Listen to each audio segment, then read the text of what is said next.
When paranoia meets ambition, the result is explosive. Welcome to the latest in Zimbabwe's political drama. President Emmerson Mnangagwa and Vice President Constantino Chiwenga are embroiled in a dangerous game of power. Recently, a helicopter crash at Masvingo Airport has fueled Mnangagwa's suspicions, intensifying fears of a coup.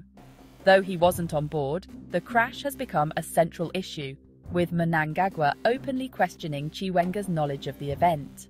Tensions escalated further when Chiwenga skipped Mnangagwa's birthday celebrations, opting for an event in Bulawayo instead.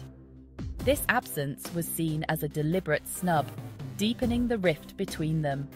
Mnangagwa's bid for a third term, breaking a previous power transfer agreement, has sidelined Chiwenga and shifted military loyalties.